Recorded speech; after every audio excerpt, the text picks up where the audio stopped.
விசுவாசிக்கிறவன் எவனோ அவன் கெட்டு போகாமல் நித்திய ஜீவனை அடையும்படிக்கு அவரை தந்தருளி இவ்வளவாய் உலகத்தில் அன்பு கூர்ந்தார். பைபிளுடைய மொத்த கருத்து இந்த ஒரே வார்த்தை. அப்படிதான் சொல்லுவாங்க. பைபிளுடைய மொத்த கருத்து என்ன? பைபிள் என்னன்னு கேட்டீங்கன்னா, இயேசு கிறிஸ்து விழுந்து போன மனிதனை மீட்பதற்காக அவர் போட்ட திட்டங்கள், அதுதான் பைபிள். ஹல்லேலூயா. நிறைய காரியங்கள் அன்னெசரியா இருக்கிறது போல, தேவையில்லாத இருக்கிறது போல தோணலாம். ஆனால் பைபிளில் உள்ள ஒவ்வொரு வார்த்தைகளும் ஒவ்வொரு சம்பவங்களும் எதை நோக்கி நம்மை நடத்தி செல்கிறது என்றால், தேவகுமாரனாகிய இயேசு கிறிஸ்துவை நோக்கி. தேவகுமாரன் நமக்காக பலியாக வேண்டும் என்பதுதான் ஆதியாமத்திலிருந்தே சொல்லப்பட்டு கொண்டே இருக்கிறது. விழுந்து போன மனுஷனுக்காக இயேசு கிறிஸ்து பரலோகத்தை விட்டு பூமிக்கு இறங்கி வந்தார். அவர் தன்னுடைய ஜீவனை கொடுத்தார். ஹல்லேலூயா.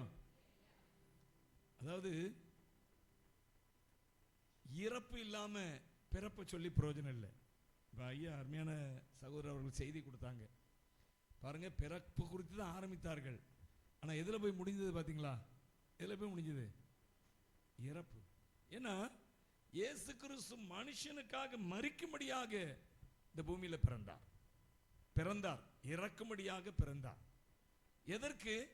நீங்களும் நானும் ஆசீர்வதிக்கப்படணும், பரலோகத்துக்கு போகணும். அது மெயின் தீம்.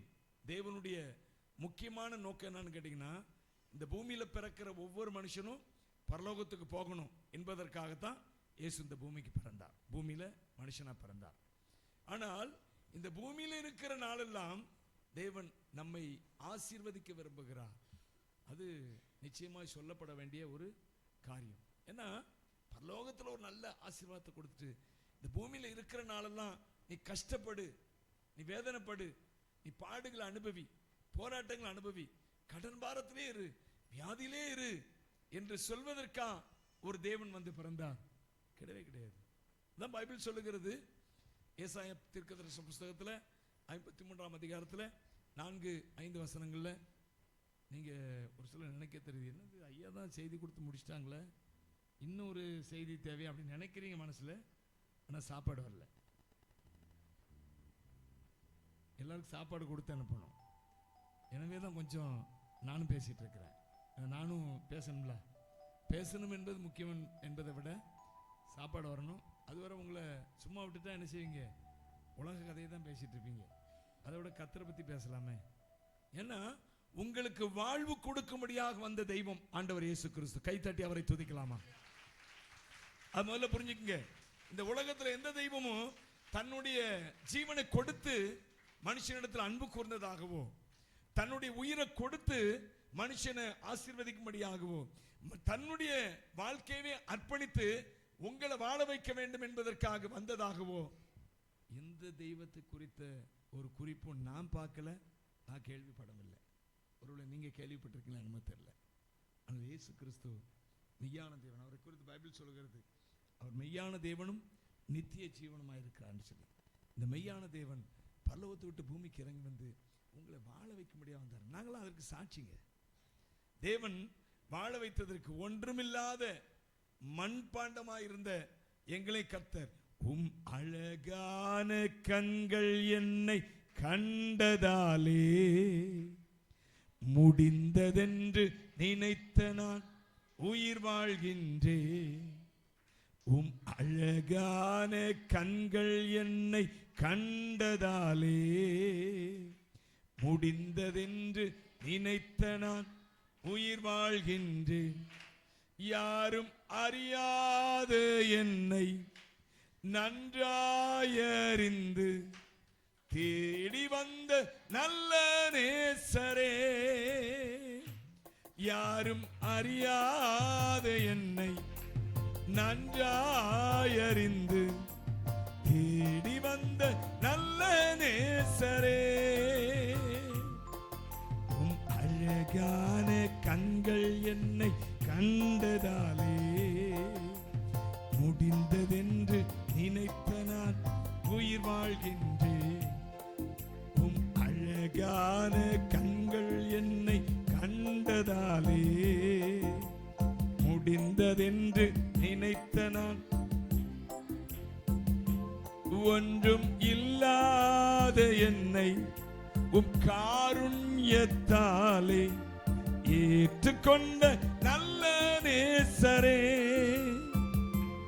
ஒன்றும் இல்லாத என்னை உம் காருண்யத்தாலே ஏற்றுக்கொண்ட நல்ல நேசரே.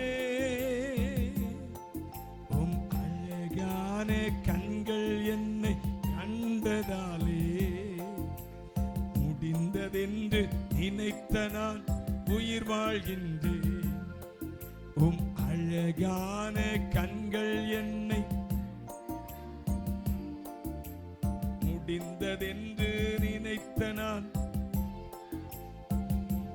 தூக்கி எறியப்பட்ட என்னை வேண்டுமென்று சொல்லி உயர்த்தி வைத்த நல்ல நேசரே.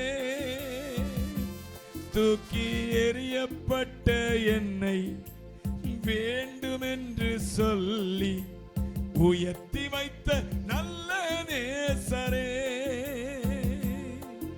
உம் அழகான கண்கள் என்னை கண்டதாலே முடிந்ததென்று உம் அழகான கண்கள் என்னை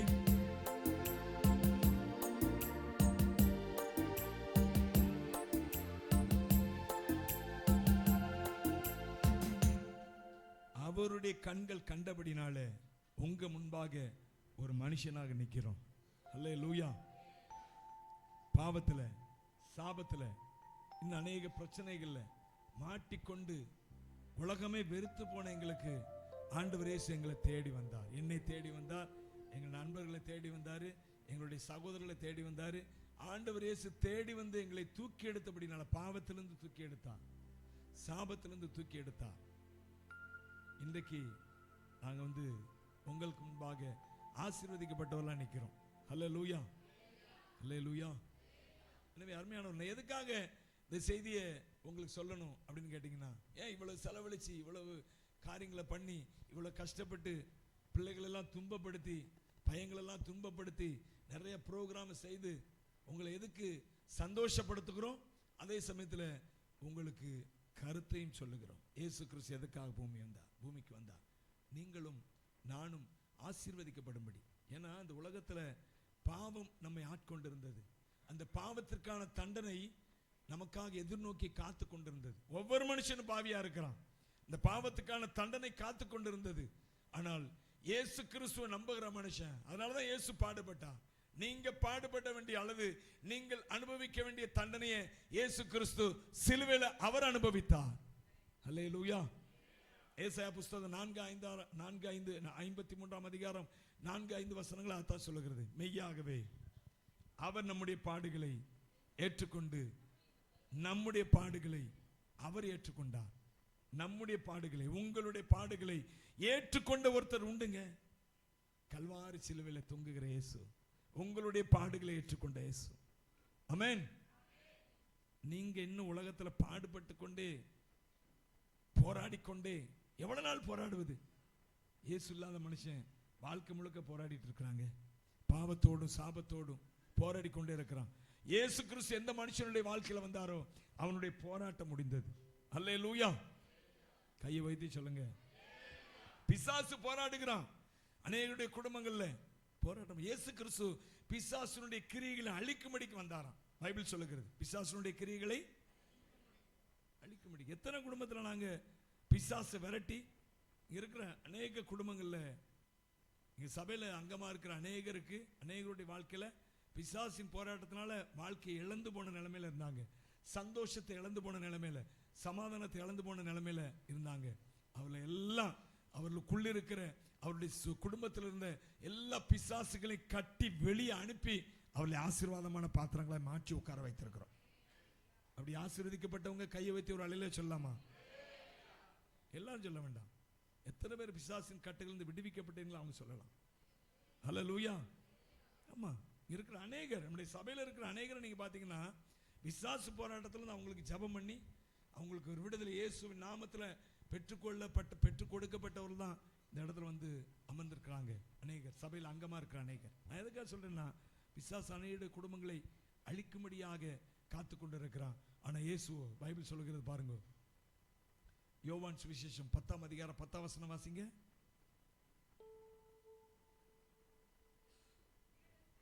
திருடன் திருடவும் கொல்லவும் அழிக்கவும் வருகிறான் என்று. நல்ல கவனிங்க, பிசாசு என்ற ஒருத்தன் சுத்திக்கிட்டே இருக்காங்க. இயேசு இல்லாத வாழ்க்கையில பிசாசு நுழைஞ்சிருவான். அவன் எப்போ நுழைவான்னு சொல்ல முடியாது. அவன் நுழைஞ்சிட்டான்னா அழிவுதான், அழிவுக்கு நேராகவே கொண்டு போயிட்டு இருப்பான். நான் எத்தனையோ உதாரணங்களை சொல்ல முடியும். ஒரு குடும்பத்தில் ஆண்டவர் ஞாபகப்படுத்தினால சொல்றேன். ஒரு பொண்ணு பேரு ராஜேஸ்வரி.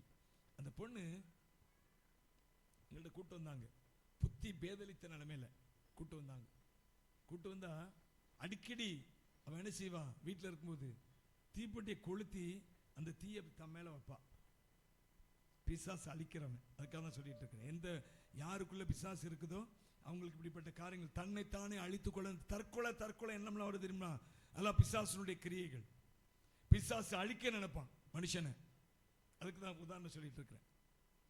தீயை பொருத்தி வைப்பா கையில. சபை கூட்டு வந்தாங்க, குளக்கடை பஜார்ல சபை இருந்தப்போ. அப்போ அந்த பொண்ணு பிரசங்கம் பண்ண பாட்டு பாடின எங்க பார்க்க மாட்டான், பின்னாடி திரும்பி பையங்களே தான் பார்த்துக்கிட்டே இருப்பான். முழுக்க அசராம பாப்பா. ஏன்னா பிசாசு அவளுக்குள்ள இருக்கிறான், தவறான ஆசைகள் இச்சைகளை உண்டு பண்ணுகிறான். அவளுக்கா ஜெபம் பண்ணி அந்த பிள்ளை தங்கமா ஆயிட்டான்.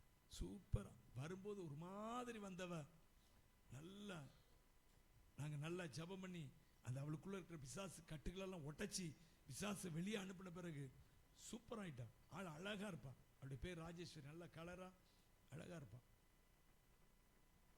என்ன நடந்ததுன்னு கேட்டா, அவளுடைய அக்கா வந்து தற்கொலை பண்ணி செத்து போயிட்டான். எப்படி தற்கொலை பண்ணி? தீயை வச்சு தற்கொலை பண்ணி. சரி, அவ எப்படி செத்து போனான்னு கேட்டா, அவளுடைய ஃப்ரெண்டு ஒருத்தி அவ தீக்குளிச்சு செத்து போனாலாம். அதை பக்கத்துல இருந்து பார்த்துருக்கிறா. இவ அதே மாதிரி தீக்குளிச்சு செத்து போயிட்டா. அடுத்து அந்த பிசாசு பாருங்க எப்படி பிசாசு அழிக்கிறான் பாருங்க. தற்கொலையின் ஆவி. இங்க இருக்கிறாங்க சகோதரி இருக்கிறாங்க. அவங்க சகோதரி சாராள் சுந்தரி சேர்மாதேவில இருந்து இருக்கிறாங்க. அவங்களுக்கே அப்படிப்பட்ட உண்மைதானே சிஸ்டர்? அதுல இருந்து அவங்களுக்கு ஜெபம் பண்ணி விடுதலை கொடுத்து, அவங்க இந்து மார்க்கத்தை சேர்ந்தவங்க, சைவ செட்டியார் குடும்பத்தை சேர்ந்தவங்க. அவங்க இன்றைக்கு ஆண்டவர் கிருபையில நல்ல ஒரு கிறிஸ்தவ குடும்பமாக வாழ்ந்து கொண்டு இருக்காங்க. சேர்மாதேவில வந்திருக்கிறாங்க. அவர்களுக்கு அப்படிதான் அந்த தற்கொலை நாவி சாவு சாவு சாவு சொல்லிக்கிட்டே இருக்கும்.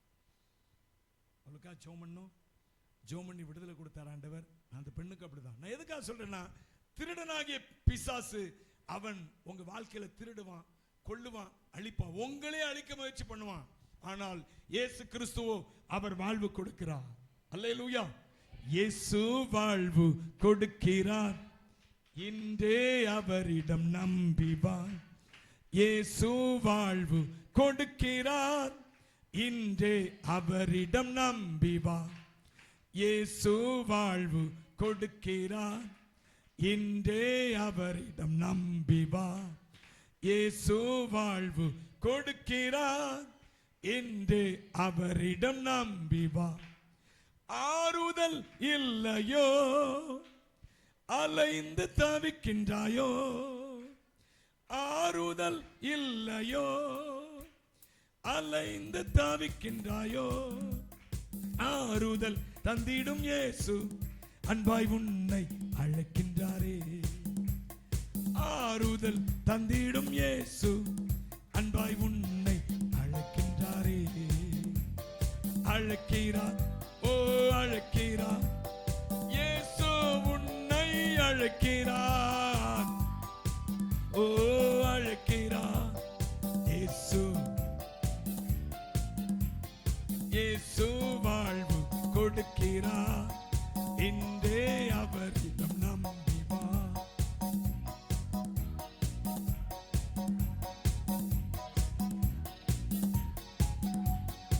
அருமையான நான் சொன்னேன், பிசாசு வாழ்வை அழிப்பவன். ஆனால் இயேசுவோ அவர் சொல்லுகிறார். வாசிங்க இந்த யோவான் 10:10 வாசிங்க. திருடன் திருடவும் கொல்லவும் அழிக்கவும் வருகிறானே என்று சொன்னேன். திருடன் யாருன்னு சொன்னேன்? யாருன்னு சொன்னேன்? பிசாசு. அடுத்து இயேசு சொல்றாரு, நானோ அவைகளுக்கு ஜீவன் உண்டாயிருக்கவும் அது பரிபூரணப்படும் வந்தேன்.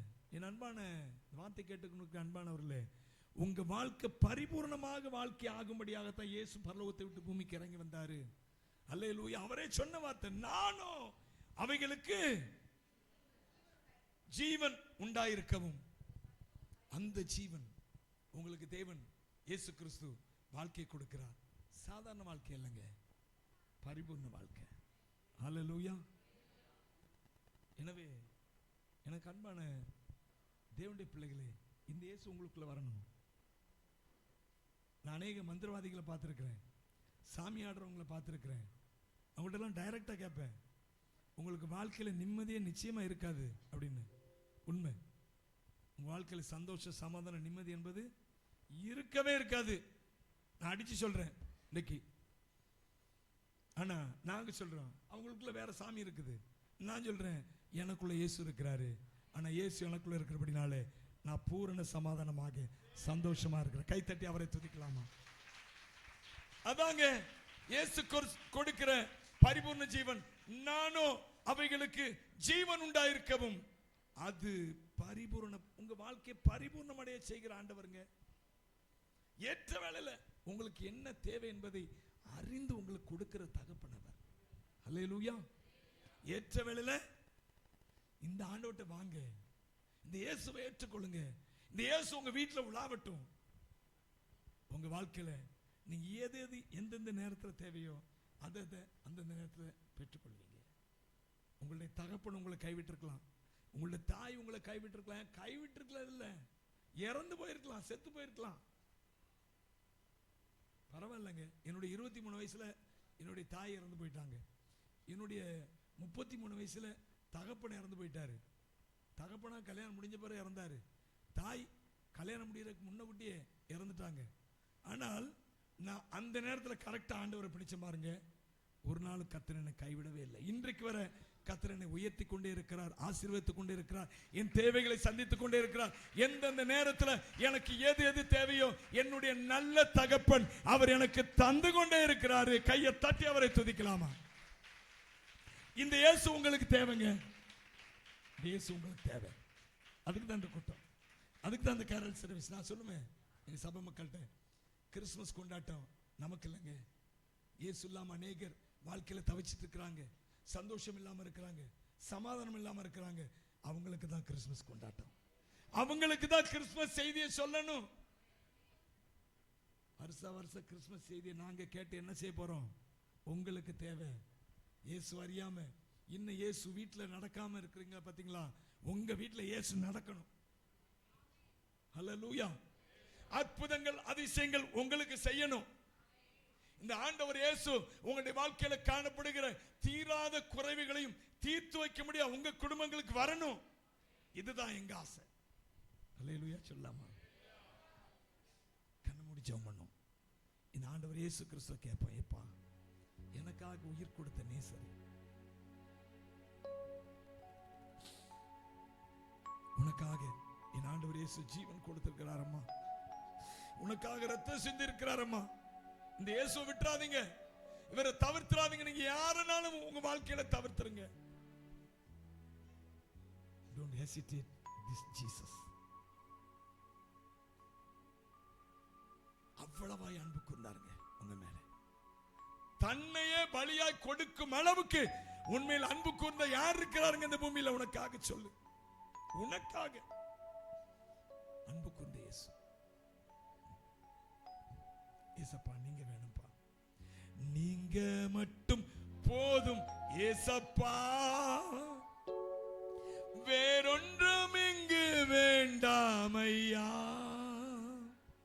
1000 கோடி செல்வம் என்றாலும் முந்தனின் மதிப்புக்கு ஈடாகி, 1000 கோடி செல்வம் என்றாலும் முந்தனின் மதிப்புக்கு ஈடாகிடுமோ? நீங்க மட்டும் போதும் ஏசப்பா, நீங்க மட்டும் போதும் ஏசப்பா, அழியும் உலக செல்வத்திற்காக அழியா செல்வத்தை விட்டு விடுவேனோ. அழியும் உலக அழியா செல்வத்தை விட்டு விடுவேனோ. நீங்க மட்டும் போதும் ஏசப்பா. 1000 கோடி செல்வம் என்றாலும் முந்தனின் மதிப்புக்கு ஈடாகிடுமோ.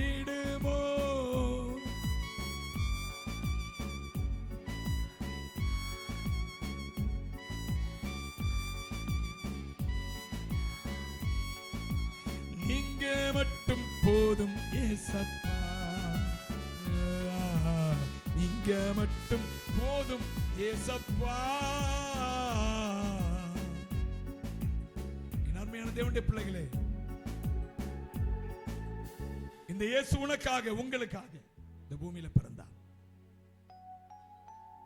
இந்த இயேசு எனக்கு வேணும் சொல்லுவீங்களா? நீங்க ஆண்டவர் உங்களை எதிர்பார்க்கிறாரம்மா. உன் வாழ்க்கை வளமாக்கப்படும்படியாக, உன் வாழ்க்கை ஆசீர்வதிக்கப்படும்படியாக இயேசு உன்னை எதிர்பார்க்கிறார். ஆமா, இந்த ஆண்டவர் உங்க வாழ்க்கையில் வரட்டும், நிம்மதியை தரட்டும், சந்தோஷத்தை தரட்டும், சமாதானத்தை தரட்டும். ஒப்பு கொடுக்கலாமா? உங்களுக்காக நான் ஜெபிக்கிறேன். நல்ல பிதாவே, நன்றியோடு துதிக்கிறோம், ஸ்தோத்திரிக்கிறோம். பரிசுத்த ஆவியானவர், நீர் மட்டுமாய் எங்களோடு கூட பேசினீர். பரிசுத்த ஆவியானவருடைய தெய்வீக வல்லமை, மகிமை அருமையான இந்த பிள்ளைகள் மத்தியில் இறங்கி வந்தது. விசேஷமா இந்த நாள்ல ஆண்டவர் ஏற்றுக்கொள்ளாம இந்த இடத்துல இருக்கிற, உண்மை இன்னும் புரிந்து கொள்ளாம இருக்கிற இந்த ஜனங்கள் மத்தியில் நீங்க பேசியிருக்கிறீங்கப்பா. அவருடைய வாழ்க்கை மாறணும்.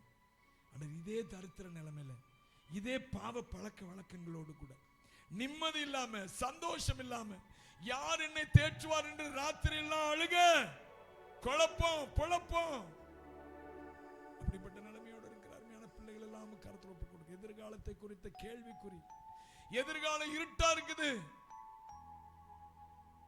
இருள் நீக்கும் வெளிச்சம் இயேசு இங்க இருக்கிறார். இயேசுவே, அவங்க வாழ்க்கையெல்லாம் இருள் நீங்கணும்ப்பா, வெளிச்சம் உண்டாகணும். எதிர்காலத்தை குறித்த நம்பிக்கை உண்டாகட்டும். உன்னை கருத்தில் அர்ப்பணிக்கிறேன். எனக்காக மரித்த, எனக்காக ஜீவன் கொடுத்த, எனக்காக உயிரோடு எழுந்த, இப்பொழுது நான் கூப்பிட்டால் என் பக்கத்தில் வந்து நிற்கிற என் அன்பு இயேசு கிறிஸ்து உண்டு என்ற என்ன விசுவாசம் அவர்களுக்குள்ள வரட்டும்பா. உன்னுடைய கருத்தில் அர்ப்பணிக்கிறோம். அவையான நீங்க நிறைவோடு அனுப்புங்க. வியாதிகள் நீங்கி போகட்டும், கட்டுகள் உடையட்டும், நுகங்கள் உடையட்டும், எல்லா தரித்திரத்தின் ஆவிகள் குடும்பங்களை விட்டு வெளியேறுவதாக. கர்த்தருடைய பரிசுத்த ஆவியானுடைய ஆண்டவர் இயேசு கிறிஸ்துவினுடைய ஆசீர்வாதங்கள், நன்மைகள் இந்த குடும்பங்களுக்குள்ளாய் பூரணமாய் இறங்கி வருவதாக இயேசுவின் நாமத்தினால் நம்முடைய கருத்தில் அர்ப்பணிக்கிறோம். பொறுப்பெடுத்துக் கொள்ளுங்க. எல்லா பிசாசின் கட்டுகளை உடைக்கிறோம். ஆவியான கிரீச்சிங்க இயேசு கிறிஸ்துவின் நாமத்தில் ஜெபிக்கிறோம் பிதாவே, ஆமென். என் ஆத்துமாவே கர்த்தரை ஸ்தோத்திரி, என் முழு உள்ளமே அவருடைய பரிசுத்த நாமத்தை ஸ்தோத்திரி. ஆத்துமாவே கர்த்தரை ஸ்தோத்திரி, அவர் செய்த சகல வல்லமையானவரே. ஆமென்.